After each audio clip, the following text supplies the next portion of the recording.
All right, sweet. Welcome back to the What Do You Know podcast. It is 7:08 p.m. on July 29th, 2025. And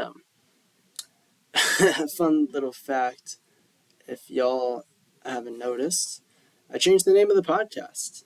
Um, yeah, it was obviously the What Do I Know podcast, but now I'm gonna make it, and now I've made it called From Nothing But a Question. I like that better, and I also found out there's like 3 other podcasts with the same exact name.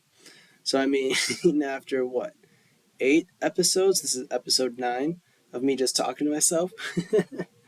One of these days, I swear I'm gonna get a pod. I think my best friend Anthony, him and I, or one of my roommates' buddies, Bubra, and I will do a podcast. I don't know which one will happen first. I honestly would rather have my best friend Anthony and I just sit down and just talk shit for a while and just theorize, philosophize.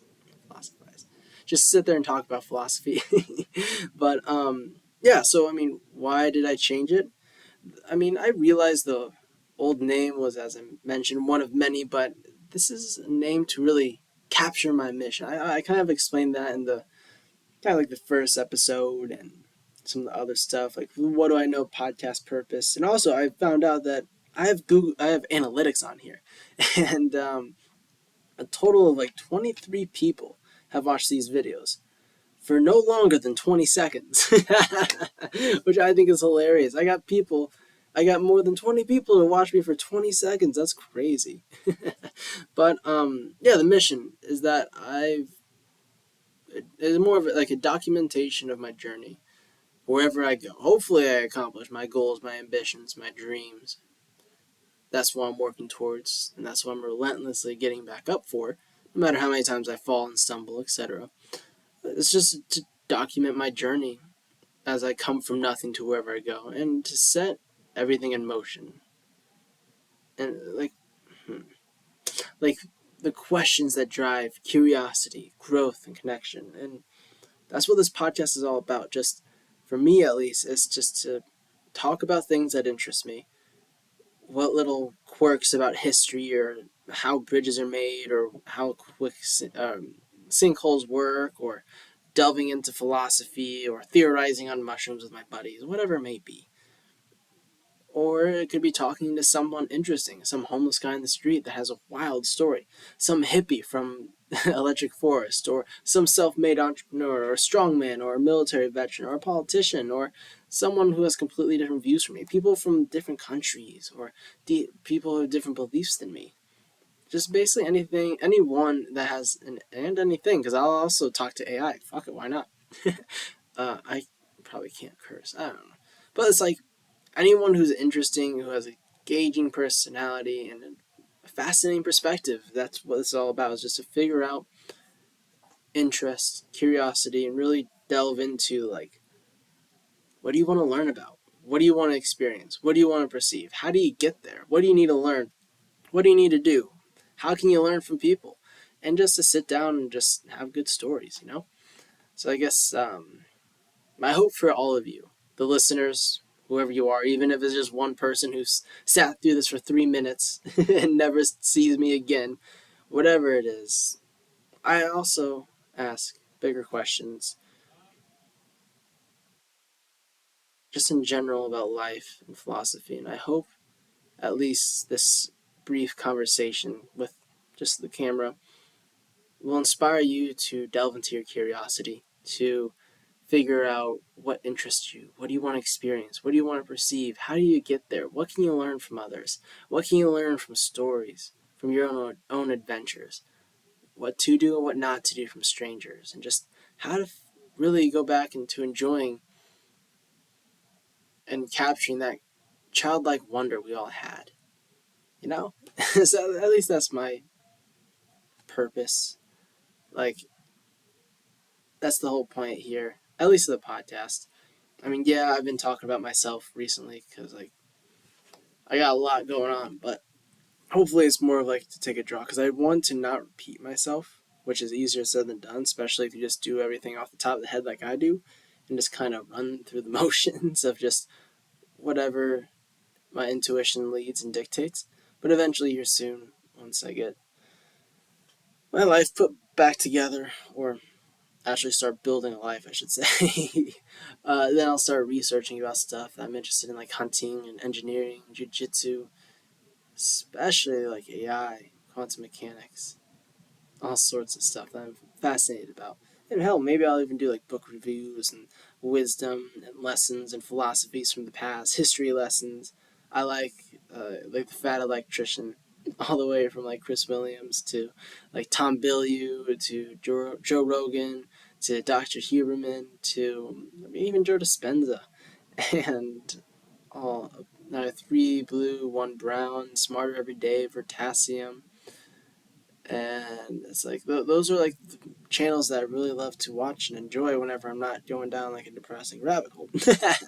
But like I want to take inspiration from all those brilliant people and people who are just authentic and just like to communicate what they enjoy, and I like to follow in their footsteps. So I guess that's the reason for the name change. And I need to actually change the name, not just the logo. I'm pretty sure at this point I changed only the yeah, I changed only the logo, not the name.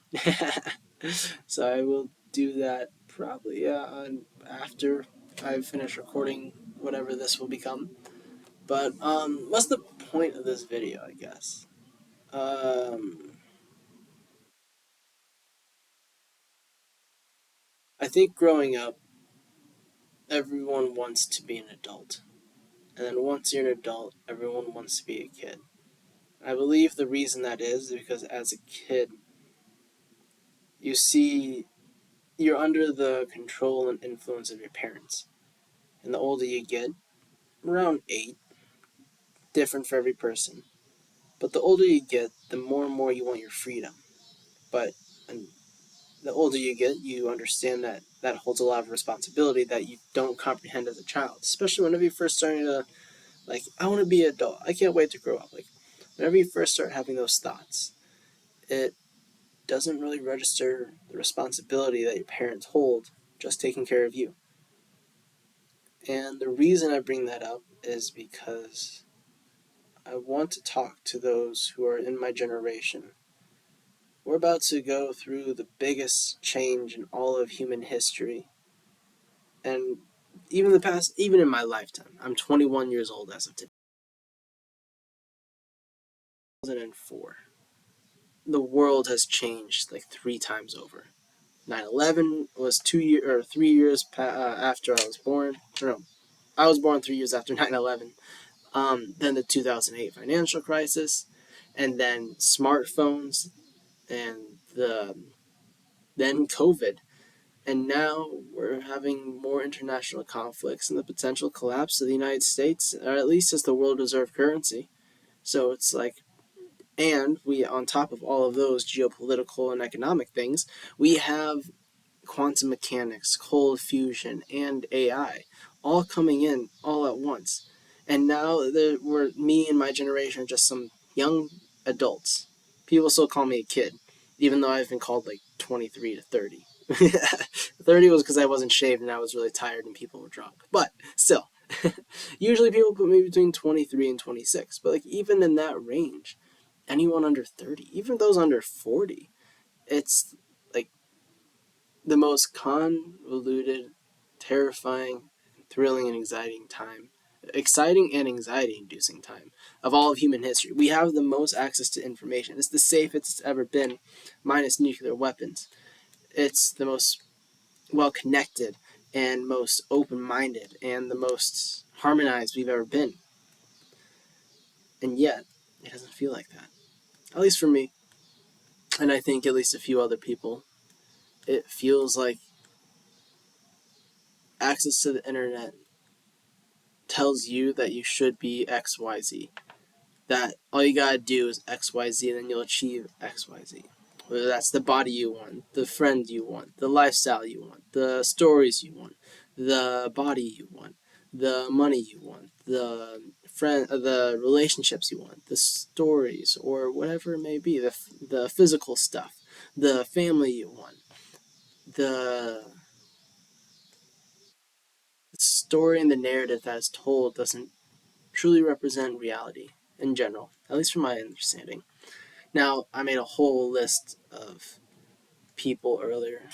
Actually, I'll show y'all. Now, this is cursive, and it was rushed. Well, not rushed, but y'all can read this. These are the YouTube channels and the people I look up to and admire.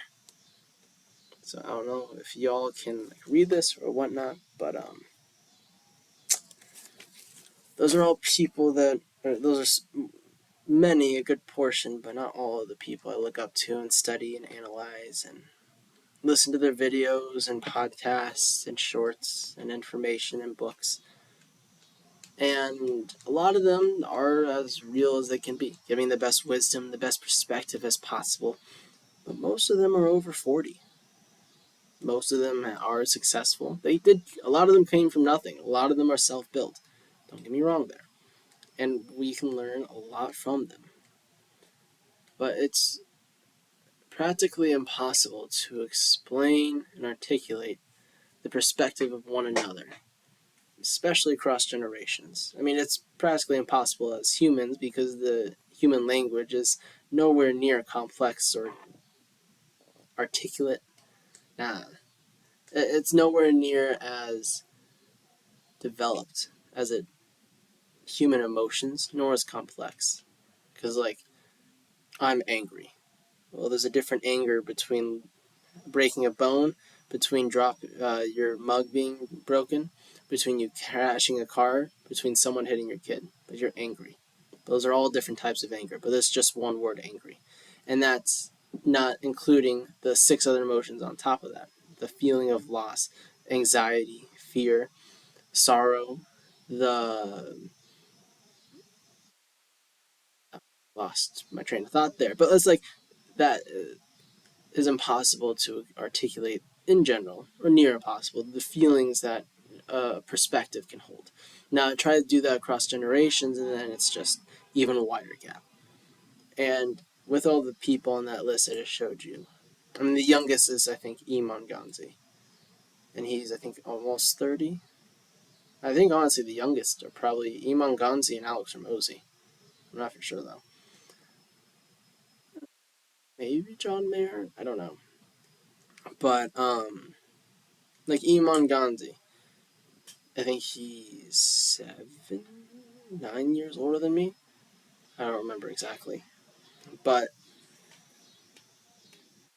most of the people, like, in places of power and positions of wealth in general, are probably in between their mid, or on average, probably between their mid to late 50s. And obviously, a lot of people know how to use the internet, but I think it's not studied as much, or not at least widely understood, nor have I really looked into it, mind you. I just remember that one, what was that one documentary on Netflix that was oh my gosh, it's the information age, no, the social bubble, I forget what it was called, but basically it was looking into how teens and young adults are affected by social media. And there's this one very specific part in the documentary where the two kids that were being followed, as an example of it, were basically showed up to this riot, but they weren't involved. And then one of them got arrested for doing nothing wrong. They were just there in the wrong place at the wrong time. And there's some other stuff. It was really fascinating, but I forget the name. I have to think about it more. It's not on the top of my head. It's been a year or two since I've last watched it, but it was on Netflix a while back. It's the Social Contagion, Social Bubble.com. No, I don't remember. But regardless, it's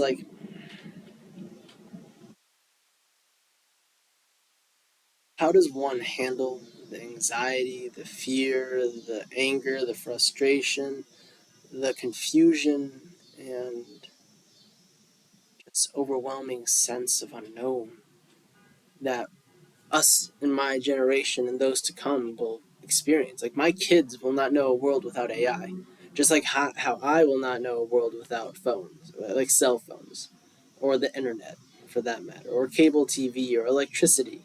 My great grandmother, who's God bless, is still alive and I think is going to turn 100 this year, if not already. I need to remember that. But yeah, my great grandmother's gonna turn 100 this year. She's old. She has the same birthday as Queen Elizabeth and is older than sliced bread, like pre-sliced bread. But she remembers where the city I grew up, Peoria, Illinois. She remembers when most of that was dirt roads, and she remembers the power lines coming in. Now that's just 3 generations, and then through that time, Peoria has grown dramatically. A highway was built through my family farm where my grandfather was raised. There's a highway that now goes through there. And that's just within 3 generations. And I think it was like less than 100 years from when the Wright brothers discovered flight to the time we were sending rockets to the moon. So it's like, what is going to happen in 3 generations from now? What's it going to be like just from, for example, the time my grandfather was born? I think in the 40s.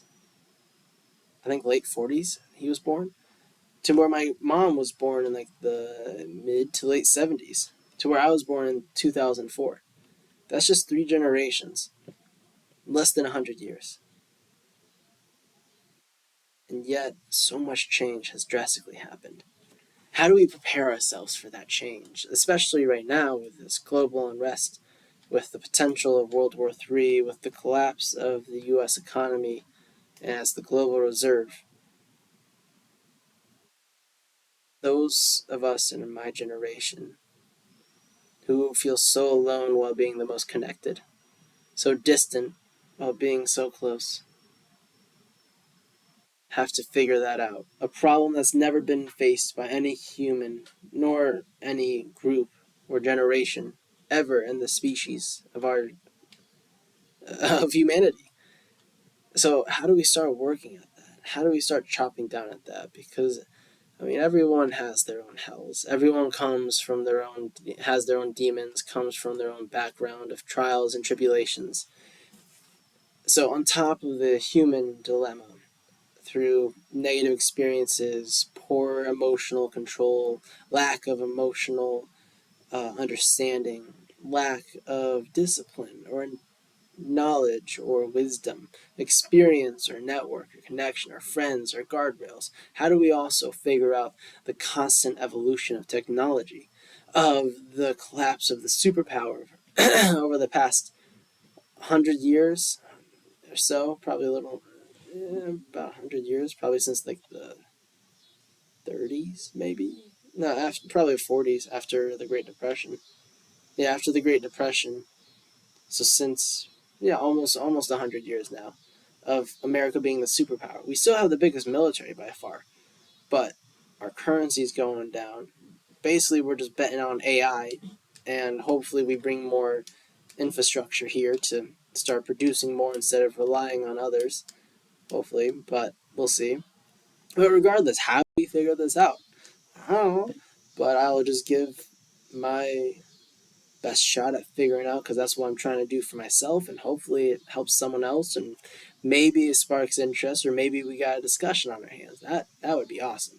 If someone was like, "Yeah, I'd like to talk about that," literally, if someone's gotten this far in this video, if you leave a comment with your email, I'll set up a Zoom meeting with you and we'll talk about this. I really don't care. But it's like, how do we figure this out? Well, I guess we gotta first start because, like, at least for me, I see the big picture and I miss a bunch of the small details. So I keep getting overwhelmed about my ambition, the state of the world, especially after reading The Changing World Order by Ray Dalio. Oh my god, that was terrifying. If you want to get like a really, really open view of the state of the United States and the history of global superpowers, read that book, Changing World Order, Ray Dalio. Phenomenal, phenomenal book. I recommend that to anyone who wants to understand just the global superpowers. Um, but for me, looking at the macro view is helpful. It's important. You should do it. But if you dwell on it too much, it, at least for me, it leaves me anxious and depressed. And comparing myself to my future self, to my present self, demoralizes and tears me down to the point where it's unproductive to think about the future. Once you, at least for me, once I have an idea of where I want to go, the direction I want to head, then I should stop thinking about the future. Like, okay, I want to get in the best shape of my life. I want to be super flexible. I want to be able to see my abs like 11 to 13% body fat. I want to get good sleep. I want to pay off my debt. I want to have 20,000 saved up in the bank, and I want to start a business or have a high income skill by the time I'm 27 or 26. Cool. How do you do that? Instead of thinking about all the things you want to accomplish in your life, all the things you want to go experience, all the friends, the stories you want to make, just focus on, okay, that's where I'm heading. What's the step I can do today? Okay, I can go do my laundry. I need to do that. I need to change my laundry. I'll do that after this. But I need to go do my laundry. I need to make my bed. I need to get good sleep. I need to eat healthy food. I need to drink water. I need to work out. I need to stretch, etc., etc., etc. And then it's like, oh, wow, that's a lot. I haven't been doing any of that. And then for me, at least, I beat myself up a lot. I'm very ruthless with myself. And I just keep digging myself deeper and deeper and deeper into this hole of anxiety, depression, which then triggers my insomnia and avoidance. That's all being stirred up by my ADHD and a whole lot of stuff. So then it's like, okay, well, now I have the direction. Now I figure out what I should be doing. How do I limit or decrease the cost of action to actually start working towards that? Because, like, for me, recently, it's like, I know what I should be doing, but I haven't been doing it. How do I change that? And how do you change that is, for me at least, I've been searching for like almost about a year now, 2 years, maybe longer, on how to make things feel better by growing. And let me rephrase that. I've more been searching on how do I take action and make it less hard for myself to take action. So, like getting up at 4 a.m. for the first 3 times, how do I make that easier? How do I make it feel better? How do I make cleaning my chaotically messy room that makes me anxious and just want to curl up into a ball? How do I make that feel better? And the scary and hard truth is you don't. There's two things you can do though. You change the story you tell yourself, which is way harder than I thought. But the easiest way is you take action. Now, for me, what I've been trying to work on is how do I take action on the things I know I need to do? How do I decrease the cost of action? As Alex Hormozi said, intelligence is measured by the ability to change your actions given new information. That is how you measure intelligence, which means by that definition, anyone can be a genius because a genius would just change their actions given new information. For me, I keep doing the same actions given new information. Definition of insanity is taking the same action and expecting different results. So, what do you got to do? Well, if you know that you want to wake up at an earlier time, well, you go to bed earlier. Well, how do you do that if you stay up on your phone all the time and you stay up late and you like watching YouTube late? Well, you can set a timer on your phone. Well, what happens if you turn off your timer because you don't care and you just want to be distracted? Well, then you can set a screen time on your devices. Well, what happens if you deactivate that? Well, then you can write and journal while you do whatever you're doing to distract yourself. Well, what if you don't have the will to do that or you're so depressed you can't do that? Then I'd say move your body, get up and drink some water. Drink or eat something healthy. And then move your body. Go on a walk. Do some sit-ups, push-ups, squats. Just get some blood flowing and move.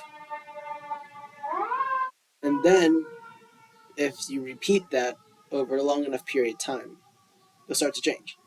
It's not going to happen overnight, sadly. Nothing ever does. Nothing worthwhile does.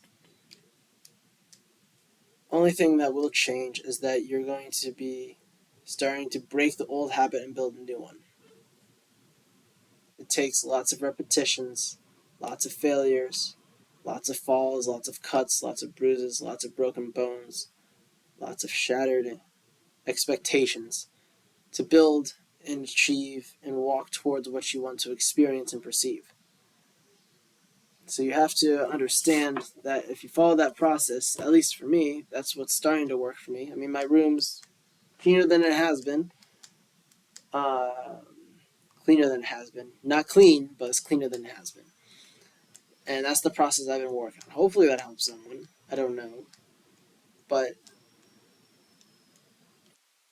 if you follow that process and it does work for you, then you just now have the formula to achieve what you desire. Figure out the goal, figure out the steps you got to take, figure out 1 to 3 steps you should focus on that are most important, and then work your way down into the easiest way to start replacing the negative habits with those 3 good actions or good habits, whatever it may be. And then that's my plan, at least, and we'll see how that works. And I guess that's it. I need to get better at those transitions. I guess next talking point. How do you overcome health problems in your family or personally while still trying to build yourself in your dream, even though it takes everything you have to get out of bed? That's been one I've been struggling with recently too. Like my aunt has breast cancer, my stepsister has cysts, and I've been having issues with some not. I've been having aches and soreness in some areas that are terrifying to have soreness and aches in. Luckily, they've gone away. I haven't got checked out. I think it's just over tightness in my pelvic floor, hopefully. But it's like, how do you deal with all of that plus the chaos of having a job, of trying to get transportation, of trying to get communication? Like, for example, me right now, as of today, I got told to go home on Monday, so yesterday, for a reason that my advisors refused to tell me. I emailed HR and they said my email is no longer in the system. So then I emailed the lady who hired me, and she said she's out of the country and forwarded my email to someone else. My supervisor said she'll email me, and she never did. They took my ID, so I can't get inside the building I work at. On top of that, I mentioned the health issues. On top of that, I lost my phone on the 4th of July with my state ID inside of it. So I have a spare phone, but I don't have the money, nor have I had the time, nor have there been any open appointments in a 15-mile radius from where I live to actually be able to get a government ID, which I need in general, but I specifically need to go to Xfinity to activate the spare phone I have, my old one, because they need to scan my ID. Plus, the phone I had I was $400 off from paying it off, which I don't have $400 anyways. Plus, I'm still in credit card debt and the back rent I owe, and it's like holy shit, just one thing after another. And because of all of this, plus me losing my grandfather's book that he personally gave me, that had his personal annotations in it, because I was so sleep deprived and stressed and depressed that I kept falling asleep on trains, and I left it on the train, just like I did with my water bottle that I bought in San Francisco. Very important to me. I was so exhausted I didn't realize it, and now both of those things are gone. And I also haven't been working my part-time gig because I've been depressed, anxious, stressed out, and just trying to survive. And like yesterday and today has mainly just been laying around in bed just trying to get my shit together, which now I'm doing. I finally put a shirt on after like almost 24 hours of laying in bed. Over that, noon to noon, yeah, over 24 hours, like 18 hours of just laying in bed basically, just trying to get my shit together. And it's like, I say this not to have a sob story. I say this to say that even though it is a challenging time, Either you commit to the same cycle you've been doing for the past 2 years or longer, or you do the hard thing, the uncomfortable thing, the scary thing, the anxiety inducing thing, the challenging thing, which is picking yourself back up, building and replacing the things that got you there with things that will build you in the direction you want to go. Easier said than done. It's all a challenge. It's never easy, but nothing worthwhile in life is easy. My grandfather always said, nothing is free in this world. It costs everyone something. So that dream, that ambition I have, and whoever, if anyone's watching this has, is going to cost you the things that your current self love. Or I don't like laying in bed all day and watching fucking mindless YouTube, but it's what's comfortable and comforting, and that's what I've done in the past. I don't like it, I don't enjoy it, but it's something that needs to be replaced and something that I've used as a coping mechanism. And to replace that, gotta make a list of things you enjoy that align with the things that you've got to do. Like, I love playing basketball, I love running, I love jiu-jitsu, I love Muay Thai. Even I barely trained it. I did it for like 2 classes. But like jiu-jitsu and Muay Thai, I love. Running, I love. Basketball, I love. I want to learn how to play the piano. I want to learn how to play the guitar. But those are all things that cost a lot of energy to go do. Even though it's way easier, like for me at least, especially right now during this season of life and just in general, whenever I am like depressed or anxious or just exhausted, tired from life, drained emotionally, I find the things I enjoy the most are like sugar, YouTube, and um, something else that is not family friendly. And the things that are healthy for me that I really enjoy, like running, wrestling, basketball, and archery, are all things that cost money and cost energy to go do instead of just laying in the comfort of my bed. I get more energy by doing those actions, but it takes way more energy to start those actions than doing the negative stuff, which I can just do in my bed in my place. You know, like watching YouTube is way easier. It makes me feel less stupid than trying to learn how to play the piano. But playing the piano is way more gratifying and more fulfilling and more beneficial in the long run than laying in bed and fucking up my back from not moving for hours and hours on end and slouching and oh, I should not feel like this at 21. Oh my gosh! But it's like I still haven't answered the original question. How do we figure out how to work? I guess I did. I worked my way down. So I guess the next question would be, how do you find friends in this world of constant connection? Because like I have two best friends growing up. I have two best friends growing up. They were Johnny and Anthony Tuchillo. I'm still best friends with Anthony Tuchillo, and he's going to be the best man at my wedding. I don't edit this. He's going to be on here eventually. But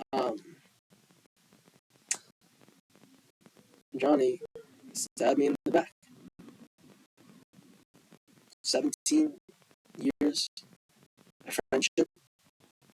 16 years of friendship. Just gone like that.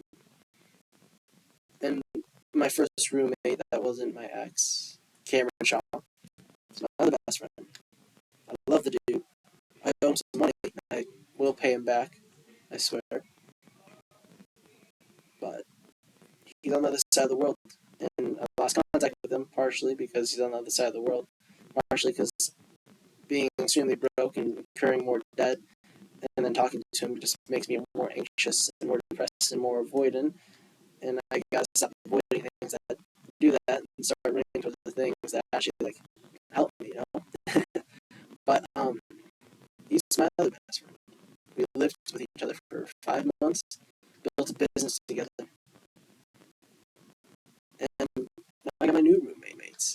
Kofi and Koju. Kofi's a Marine, and Koju is an IT guy, and they're cousins, I believe, or brothers. It doesn't really matter. And they're both awesome, but they're both older than me. I think Kofi is 6 years older than me, and Kofi is like 9 years. Yeah, Kofi's 8 years older than me, and Koju is 6 years old, 5 years older than me. No, 6 years. Yeah, he's 6 years older than me. So I'm the little brother here, which is weird, but it's cool. But I think,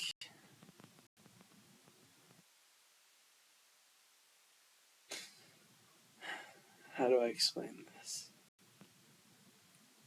I think you have to be very careful with friends you have and what you tell people. Says the guy who's talking to a camera to no one, putting this on the internet for the world to see. But like, you gotta be very careful with what you share with people. And there's some things that you don't share. There's some things you gotta share. Some things you talk with very certain people, and very few things you talk with a lot of people, if I'm being honest. Like, you don't share your goals, your ambitions, and your dreams with the world until you achieve them. You don't share who you're dating or how many children you have with the world. You keep that to yourself in general. And with your friends, I think you should have a lot of them. I think there's like 3 tiers of friends. There's acquaintances, like people that you work with, and people you see at like hobbies and whatnot. Buddies, who are like people you do like sports with, you hang out at the bar and whatnot. And then there's, let's say, best friends necessarily, because I mean, you have best friends. I'd say what I mean by best friends is like Cameron and Anth are different types of best friends, but the category of best friends are people you call when you have no one else to talk to, people you call whenever you need an ear or a new perspective, people you call whenever you're broken down on the side of the road and it's 2 a.m. and you need someone to pick you up. And yeah, I guess those are the 3 tiers. And I think if you're lucky enough to have like three, maybe just two, if you're lucky enough to have one, especially 11 best friends, and like 15 acquaintances, and or sorry, 15 like buddies, and then a bunch of acquaintances, you'll be really set and very blessed in life. I think, at least. Who knows? That's just a theory. Oh man, but hopefully that helps them. Helps me at least talking a bit. Yeah, the purpose of these up until I start searching about something interesting. Like, I'm learning to become a high voltage electrician. Yeah, that's what I'm going to share. I'm going to research just what journey it takes to become a high voltage electrician. Probably a different channel for that. But until I actually become accepted as a electrician, I'll just study, learn, and then I'll spit back what I know onto here. I think that'll be fun. And yeah, is there anything else that I think I don't want to repeat myself? I gotta make sure, I gotta try and be aware of that. So what's something new that I haven't said before? This is a horrible segue. It's not like I have any pre-planned things. I just kind of go off the top of my head. I need to start writing down pre-planned things so there's more seamless segments. No wonder no one wants to watch this. It is what it is, though. This is more for my enjoyment, I guess. There's a framework I've been trying to develop. Act like your future self and those you love are watching. For me, I want to act like if I have Cooney, my grandfather, and his mom's the almost 100-year-old great grandmother I have. So Cooney is over my shoulder. My future spouse, whoever she may be, and the archetype I have for her. Anthony and Cameron. Act as if those four are watching. I wouldn't jerk off with most of them around. Obviously, a future wife is a little different, but in general, I wouldn't do that for them. I wouldn't spend 8 hours watching Minecraft videos or gaming videos or survival videos or videos just about random stuff. Like the lore of Adventure Time. But I would do everything I've listed previously. I would go play the piano with them. I'd go play the guitar with them. I'd go do jujitsu, Muay Thai, basketball, run. I'd go read with them. I'd go meditate with them. I'd sing with them. I'd go dance with them. I'd do all that with those people I listed. Granted, different things for different people, but in general, try and act as if your higher self, your superhero, your spouse, and your best friends are always behind you, because they are. They are always supporting you. They are always wanting the best for you. So for me, with how I have become, I'm not always in it for the best interest. Sometimes I force myself to suffer because I quote unquote deserve it. So at least starting to develop that framework of, you may say you deserve it, but you have these 5 personas or people. I guess 2 are personas, 3 are people for me. Like my Cooney, Anthony, Cameron are actual people who support me. And then my future spouse, whoever she may be. And my future self, 80-year-old, 100 years old, sitting in a rocking chair at a sunset. They believe and they support.